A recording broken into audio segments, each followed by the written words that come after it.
Hey guys, welcome back to 1999 Mall Crawler. Today I'm going to go over my high idle install. If you don't know what a high idle is, basically it's a button or a lever. Lever mechanical, button nowadays newer vehicles I think they do electronically. But anyhow, uh, you hit it, manipulate it, whatever, and it raises your idle, your RPM, right? From idle to whatever, 1500 RPM, whatever you want. So this isn't just a Jeep thing, even though obviously I'm doing it on a Jeep. If you don't have a choke, like I don't have a choke on my Holly 390, so I use it for cold starts. I'll show you right here, because when your engine's very cold, obviously it won't idle very well. Stays, whatever, really, really low, and it gets very lean. It'll, like you can see here, I'll be at like 15, 16, and I hit the high idle, all right, and it'll stay at around 12. So more rich, safer condition, or sitting at about 1600. So it's good for that if you don't have a choke. So if you got a hot rod, something like that. If you live in a cold climate, it's good to go out and it'll get your heater going. You can also use it for accessories. Like I have a winch and onboard air. And so if you want more amperage going to your winch, at idle and you're not, no one in the driver's seat, you can do that. You can also, obviously RPMs for my onboard air. You can also use it for like 4x4ing. If you're kind of going over like, or not even 4x4, but anyways, like dirt road, bumpy road, things like that. And, your foot bouncing up and down can mess around and get really obnoxious.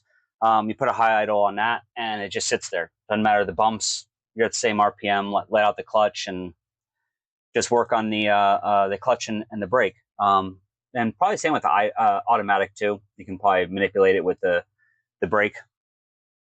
All right, and also cruise control. In fact, some guys call it a poor man's cruise control, where cruising on the road, you got to stay at like 2,000. Foots and knees start getting tired because you're old like me. Pop on the high idle, keep it at 2,000, and then just cruise on the interstate. So I did it. I had it a long time ago, and I had it on my original intake and Weber carburetor, so the linkage was a little bit different. And I'll preface this. This is on a 1989 Jeep YJ with 5-speed, right? If you have an automatic, it's going to be a little bit different. If you have like, a Nova or something like that, it's going to be different again. So my buy list and my links and all that jazz and how I hook it up, the linkage, may not pertain to you, but you just got to get creative and go from there. So I'll go over the parts list that I have. Again, may not pertain to you, but I bought the Holly 144 steel throttle cable bracket. Obviously it has two holes, so one was for my throttle cable and the other one was for my high idle, and it worked out pretty good. As you can see here, one is on top of the other. They don't sell that anymore, unfortunately, but Allstate Carb has the dash pot bracket 20-58, $6. The one I got, the black one, actually was like dirt cheap too. I think it was like $5 on Amazon. And in fact, I saw one on eBay for like $1. So I may actually pick up the dash pot one, because the one I have has like a little funky leg sticking out, and I don't know, it works fantastic. It just doesn't look like it fits very well, right? Now I bought a bicycle kit, universal shifter, brake, cable thing, Yakamazo, whatever. It's $13. You can also probably go to like a bicycle store and pick all this stuff up, different links and all that jazz. And I mean, hey, you know what? Ask if they have used, because maybe you can get one for like dirt cheap, if you're on a budget, which I totally understand. And I bought these bike brake barrel adjuster. That's what I used with my bracket to clean it all up. And I bought a friction shifter set. So this, everything else was kind of like, yeah, it may use it, you may not, whatever. I would definitely buy the friction shifter set. Not this particular one. You don't have to, because actually lines weren't long enough for me, and the YJ is pretty compact. But I would do the friction set. If you are looking at a different type, just make sure it has the friction. And here's why. Because here I show where it's like super loose. and you can actually unscrew that adjuster, and it makes it even looser, like stupid loose. Obviously, that's not going to hold the RPM because it doesn't have enough strength to go up against the throttle return spring, throttle bracket return spring. So there you go. So you want one that has adjustable, which is they call a friction set, right? So let's get it onto it. Here I open up the Homikazo, Kawasaki, whatever the hell it was, kit. Here's my shifter. The kit, obviously, the shifter set, it's made for a bicycle bar, handlebar. My shifter is not that thick. There's a joke in there. Anyhow, so I think that's, I don't remember if that's heater line tubing or if that's fuel tubing. Doesn't really matter. I need to take up space, so I cut one in half, or a little section, cut it, the rubber tubing, and put it on my shifter. So there we go. Very nice. And I found a hole in my firewall, shoved the sleeve through. Originally, as you can see, my AC is gutted, so I just basically have a nice little cubby hole in there. Originally, I had it shoved in when I did originally on my stock intake and whatever way back in the day. Unfortunately, I don't have any pictures of that. I didn't even post it on Jeep Forum when I did it. So whatever. I'm sorry, but I dropped that. Basically has a cigarette lighter and all that, and the ashtray and everything to the left of that screw. I dropped all that and then ran it into there. It was a much cleaner install, but whatever. I didn't do it this time. I just ran it straight through my cubbyhole AC. So, got sticking out there.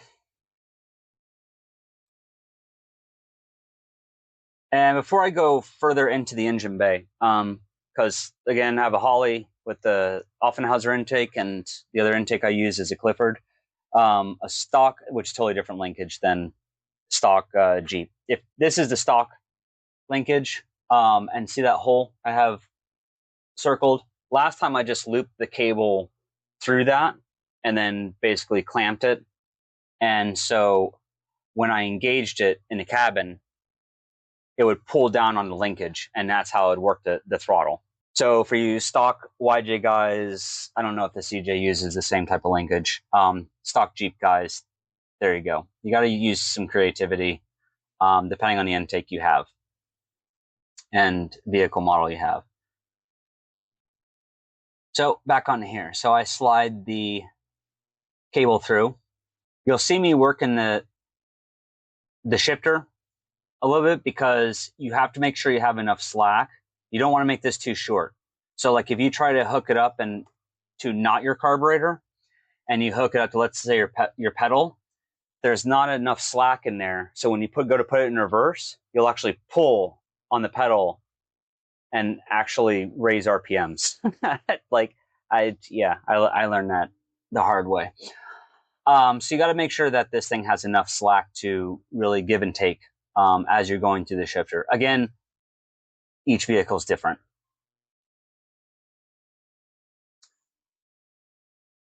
So I run it into the engine bay, and I basically run it right next to my throttle cable. And then there you go, right up on top. I'm going to do it. And I used a little 12-volt Milwaukee grinder, a little baby one. When I originally did it, I learned that if you use like bolt cutters, which will work, to cut the sleeve, you'll actually bend the tip. It actually squeezes it and then bends it. So we use that compression. It's a real pain in the rear to get it back open for the cable. So you don't really want to use that. I would use a grinder. And that's also, I use the baby grinder. I would hold it with pliers and then cut it with the baby grinder, like right on, like kind of gliding right on top of the pliers so that it doesn't unravel. And after you cut it, you dip the tip in super glue and it keeps it from unraveling. So I tried to feed it through and it was too thick. Turns out that basically bicycles are not all universal, even though The kits may say they're universal. The cables are all different. The kit should fit in itself, but I didn't have any of that cable. So anyhow, so how you fix that is you unstrand one or two of the strands. And yes, it takes forever. And yes, I had to undo all the feeding and all that jazz, but it's fairly quick. Undo one at the tip. Hopefully you didn't do it in a super glue yet. Might have gotten ahead of myself there. So you undo that, and I took off two strands, and then it slid right through.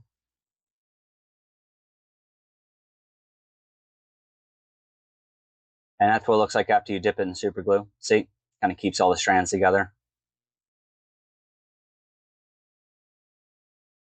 And then I fed it back through. The sleeve, like I said, I pretty much ran parallel, mirrored the length of the actual of my cable linkage. I left the actual cable long, and I'll explain why in a little bit.